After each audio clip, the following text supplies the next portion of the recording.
prise ici. Donne le sac à papa Gamassa. Il est là, il n'y a personne. Andy n'est pas encore là. Andy n'est pas là. Andy n'est pas là. Même ça avec le...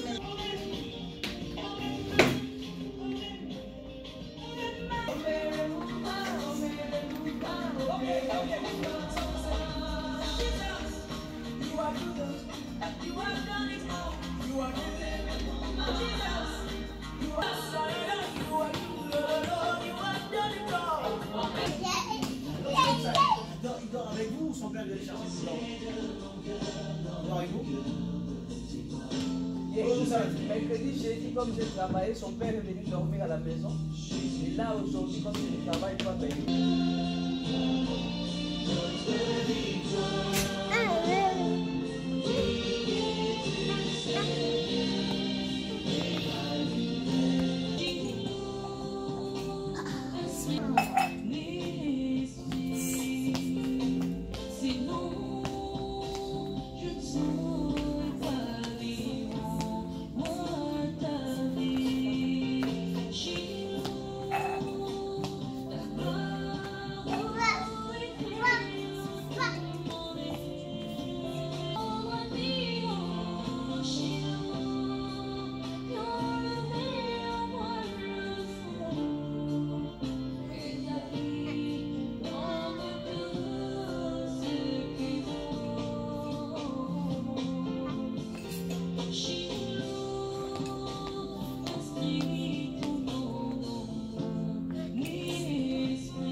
Mon âme te dit merci, oh alléluia.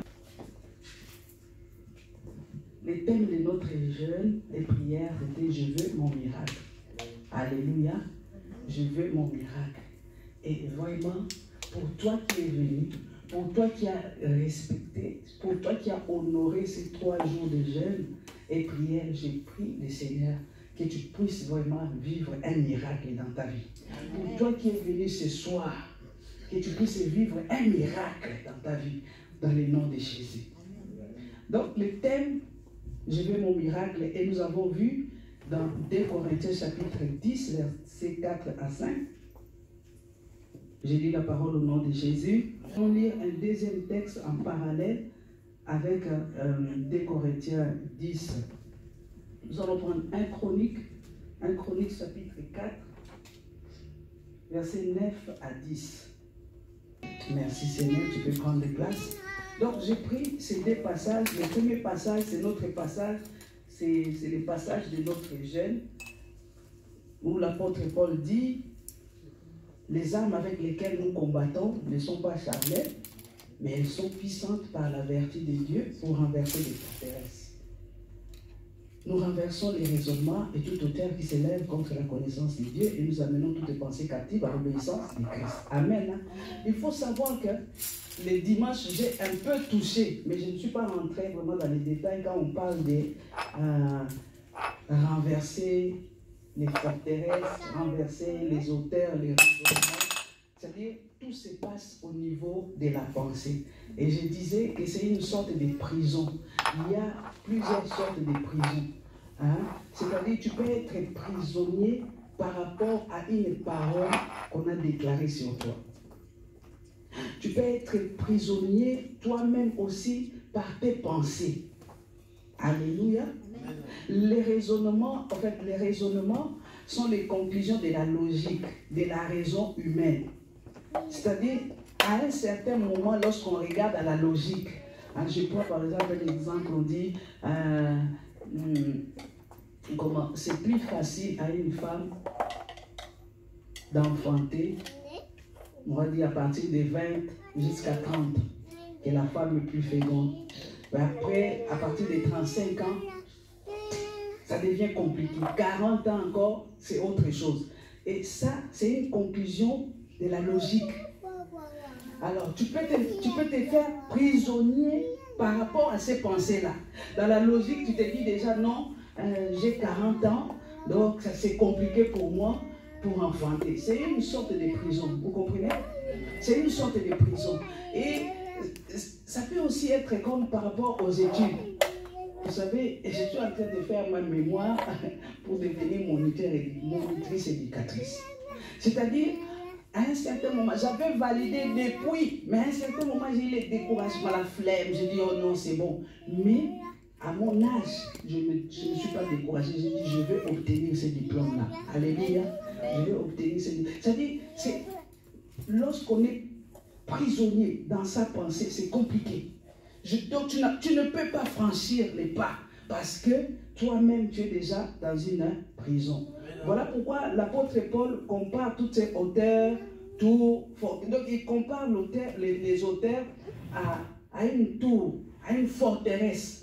Et une forteresse, c'est dur. Je ne sais pas si vous voyez un peu une forteresse. Vous voyez, à l'époque des Romains et tout ça là, il y avait des seigneurs, vassals, tout ça là, et ils avaient des tours, ils avaient des forteresses. Vous voyez, lorsqu'on regarde même Astérix et tout ça, on voit des forteresses. Donc, déjà pour entrer dans une forteresse, c'est compliqué.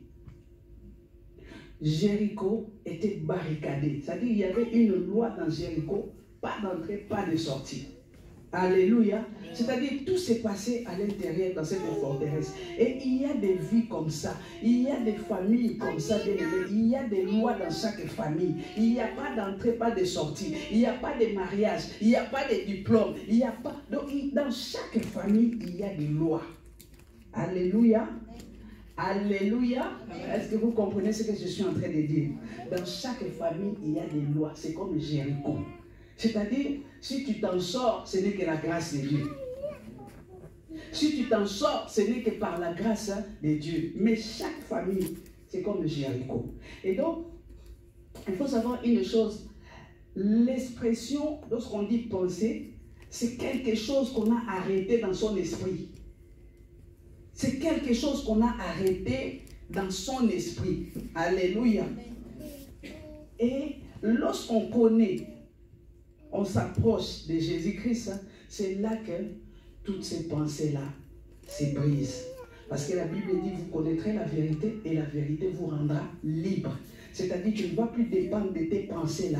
Tu vas maintenant dépendre de la pensée de Christ qui dit qu'il fait de toi la tête et non la queue. Et quand tu vas dépendre de ces pensées-là, tu vas te lever et tu vas oser maintenant à faire des choses. Alléluia. Et nous voyons ici l'histoire de Jaébet. Ça, c'était juste pour nous faire comprendre un peu. Hein? 2 Corinthiens 10, 4 à 5. Nous voyons l'histoire de Jaébet. La Bible dit ici, Jaébet était plus considéré que ses frères. Sa mère lui donna le nom de Jaébet en disant, c'est parce que je l'ai enfanté avec douleur. Jaébet. Sa mère lui a donné ce prénom parce qu'elle s'est dit qu'elle a enfanté avec douleur. Jaébet veut dire tristesse, douleur, chagrin. C'est-à-dire qu'il y a des noms comme ça, même aujourd'hui, il y a des noms comme ça. C'est-à-dire on te donne un nom qui signifie douleur. Il y a des prénoms comme misère. Alléluia. Il y a des prénoms, mais vraiment, c'est-à-dire on t'identifie dans cette situation-là et on te donne un prénom à la naissance. Mais nous voyons un autre homme qui était plus averti, c'est Jacob.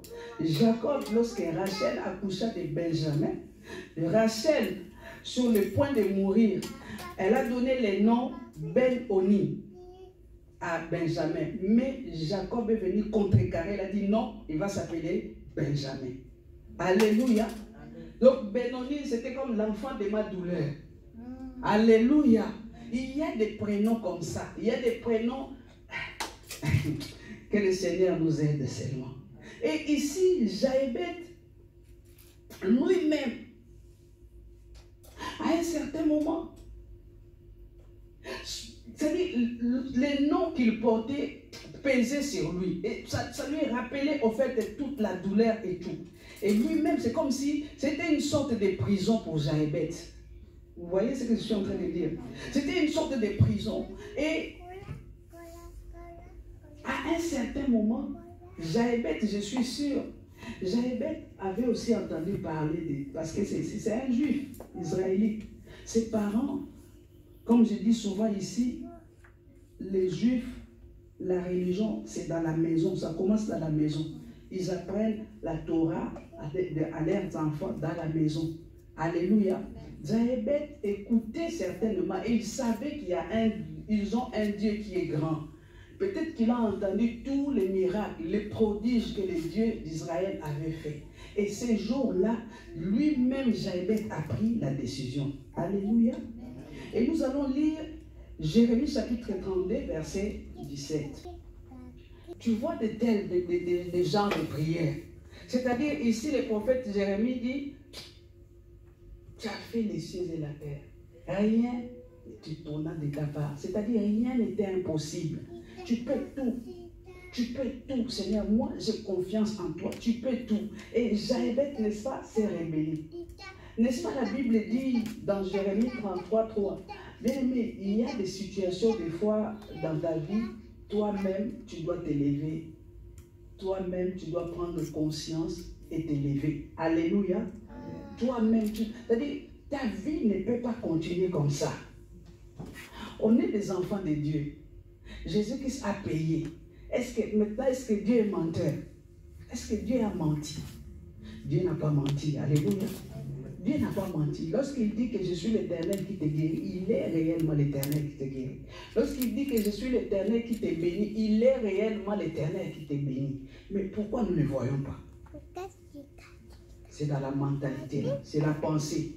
Nous sommes limités et souvent nous faisons des déclarations, c'est-à-dire c'est les lèvres. En fait, nous parlons là, mais nous ne croyons pas. Ça ne vient pas de là. Je vous assure, si ça vient de là, quelque chose va se passer. Si ça vient de là, le ciel va bouger. La terre va donner. Si ça vient de là. Jochebed, c'est ce que nous voyons. Jochebed, n'est-ce pas, s'est rebella contre les mensonges du diable. Au moyen d'un nom, on l'a rendu prisonnier au travers d'un nom. Et ce nom-là a limité Jochebed. Alléluia. Ce nom-là a limité Jochebed. Et Jochebed s'est révolté. Par contre, Jacob, lui, il a eu la grâce. Parce que Jacob signifie tricheur, usurpateur, voleur. Jacob aussi. Les jours où Jacob, n'est-ce pas, a pris la décision de prier, c'est-à-dire, il s'est retrouvé seul. Il a laissé les femmes, ses serviteurs et tout. Il devait maintenant, il y a Ésaü, son frère, parce qu'il y avait un antécédent avec son frère jumeau. Et ces jours-là, Jacob, n'est-ce pas, a dit, je vais rester seul avec mon Dieu. Bien-aimé, prends le temps de rester seul avec ton Dieu.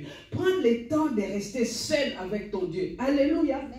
Nous sommes en couple, mais j'ai mon temps avec mon Dieu. Alléluia. J'ai des enfants, petits-enfants, mais il y a un temps où je me retire. Et je m'enferme dans la chambre, personne ne me dérange. Je dis, ne me dérangez pas. Prenons le temps de nous retirer, de nous retrouver avec Dieu.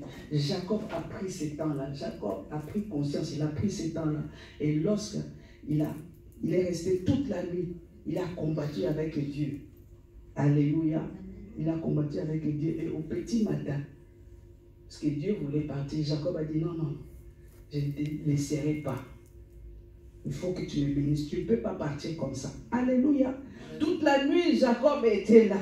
Toute la nuit et au petit matin, Dieu lui a demandé, quel est ton nom?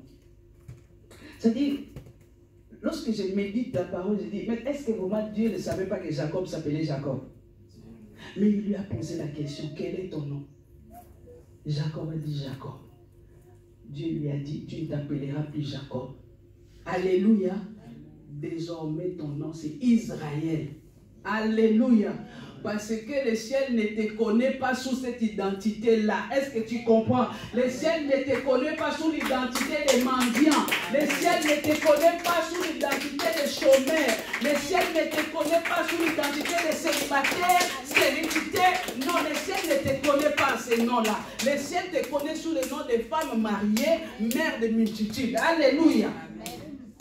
Dieu a dit, tu ne t'appelleras plus Jacob. Le ciel ne te connaît pas. Ces noms-là, ce n'est pas le ciel. Alléluia. Est-ce que quelqu'un... Oh, Rabas, Kantara, Baba. Est-ce que tu comprends ce que je suis en train de dire ce soir? Quel est ton nom? Quel est le nom que tu portes? Quel est le surnom qu'on t'a donné? Alléluia. Quel est le surnom? C'est-à-dire... Ah, Jésus. Il y a des familles, des garçons, surtout les premiers-nés. Hein? Donc on lave les premiers-nés et les tantes viennent, ils libèrent des paroles. Ils libèrent. Toi, tu seras l'homme à femme. Alléluia. J'ai déjà vu. Toi, aucune femme ne pourrait te résister. Et des filles pareilles. On lave la fille et il y a des paroles. On libère des paroles. Toi, tu es la femme des ministres. Toi, tu es... Jésus. Et en grandissant, ces choses-là, des fois, nous collent à la peau.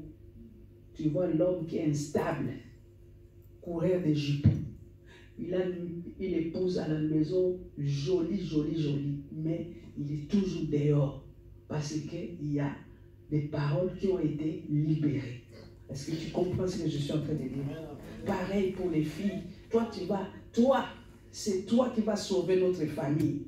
Toi, femme des ministres, femme des PDG. Et en grandissant, mariage devient compliqué. Tu vois aussi PDG, mais PDG est déjà marié. Donc tu es la maîtresse. Alléluia. Tu peux aussi croiser ministre, mais ministre est déjà marié. Tu deviens maîtresse. C'est des paroles. Jaébet se rébella contre tous les mensonges du diable. Elle dit non. Moi j'ai appris que Dieu a ouvert la mer rouge. Moi j'ai appris que vous avez traversé le désert pendant 40 ans. Vos habits ne se sont point usés. Vos chaussures, c'est-à-dire vous grandissez avec vos chaussures, avec les vêtements. Non. C'est-à-dire, quand j'arrive à ce point-là, que je médite la parole, je vois que pendant 40 ans plutôt, dans les déserts, leurs habits, c'est la même, les habits pendant 40 ans, les habits, c'est-à-dire ils grandissaient avec leurs habits. Et ils grandissaient avec leurs chaussures. Ils grandissaient avec... C'est-à-dire, tu dors la nuit, tu te réveilles, tu vas mettre l'habit, tu crois que l'habit va te dire, laisse-moi. Vous savez, quand là où il y a l'esprit de Dieu, il y a la liberté.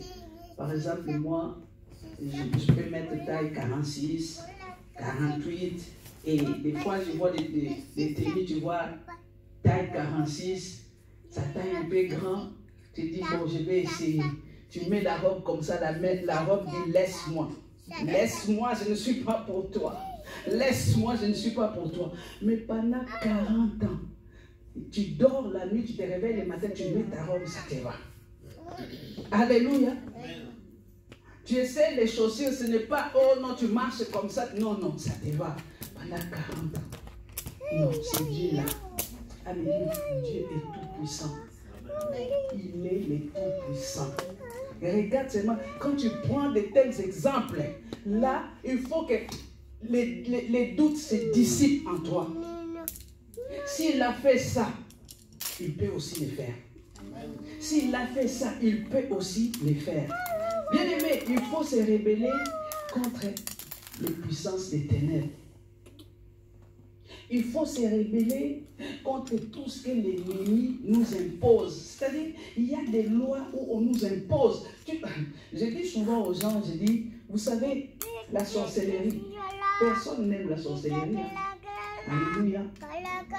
Parce que tu es né dans une famille de sorciers. Ton papa était sorcier ou la grand-mère ou les grands-pères. Et puis, il te lègue ça en héritage. Mais c'est des choses imposées. C'est des choses imposées. Ce n'est pas toi qui as choisi. C'est tout simplement parce que tu es comme victime collatérale. Tu es né dans cette famille. Alléluia. Tu es né dans cette famille. Donc, il faut refuser. Il faut refuser. Une fois que tu viens au Seigneur, tu dis, cet héritage-là, ce n'est plus ma part.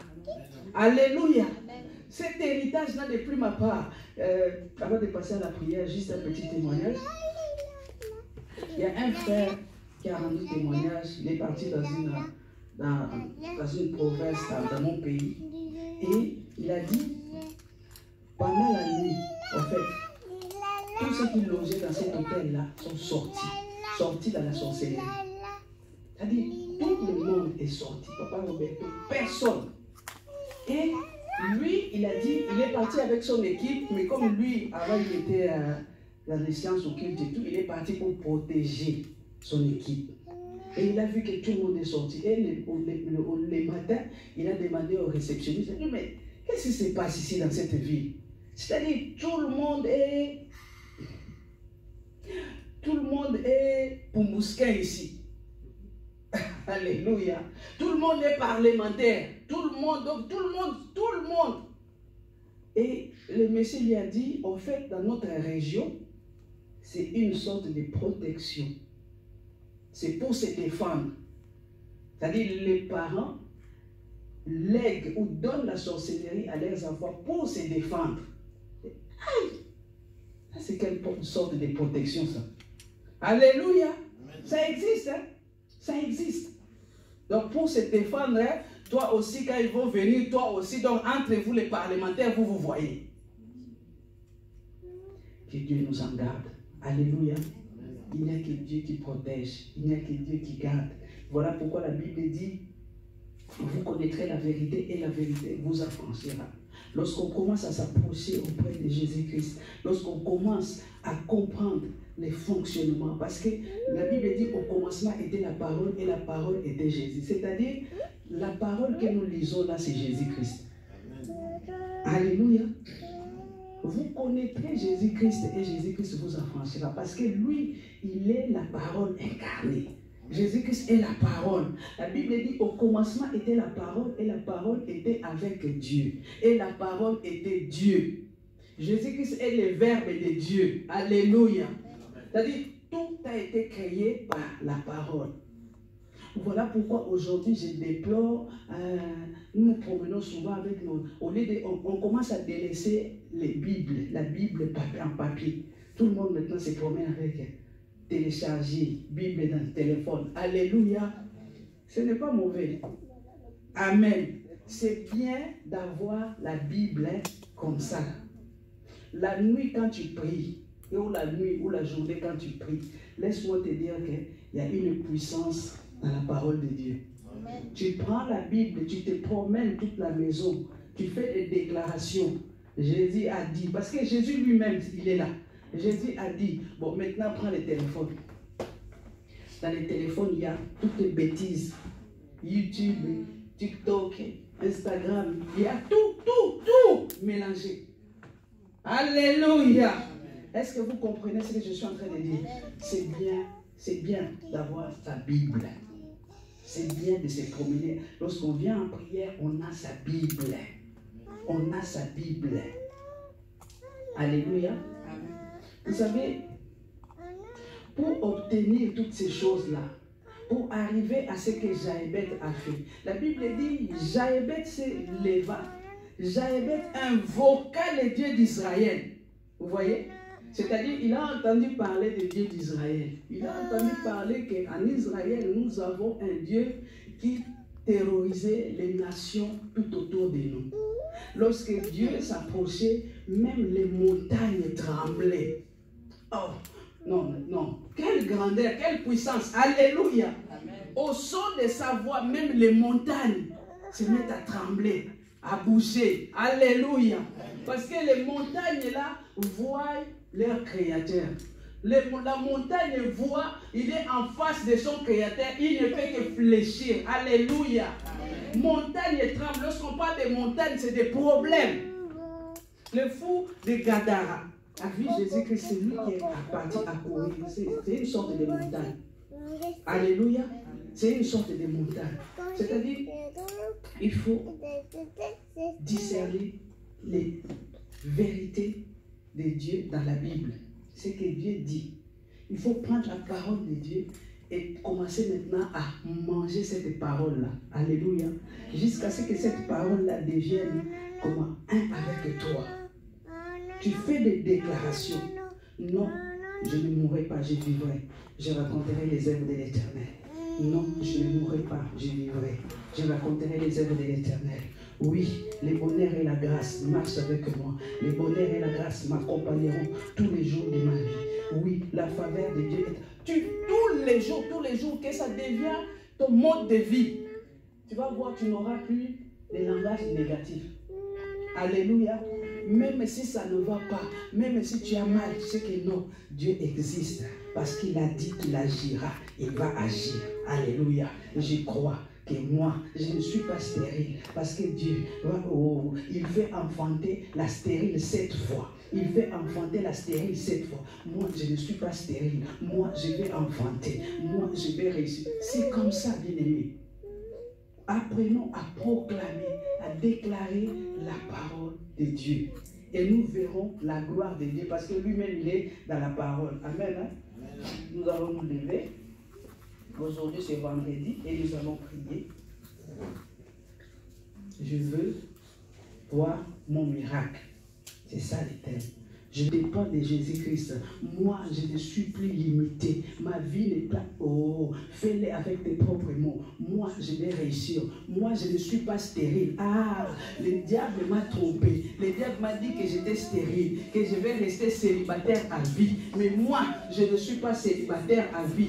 Quelqu'un m'attend quelque part. Quelqu'un m'attend quelque part. Ma coach m'attend quelque part. Dans le nom de Jésus. Dans le nom de Jésus. Dans le nom de Jésus. Toutes tes pensées de limitation. Toutes tes pensées de limitation. Tombe. Toutes tes forteresses. Je sors mon âme. Je sors mon âme de toutes tes forteresses. De toutes tes pensées qui veulent se lever. Qui veulent se lever contre la pensée de Dieu. De toutes les logiques humaines.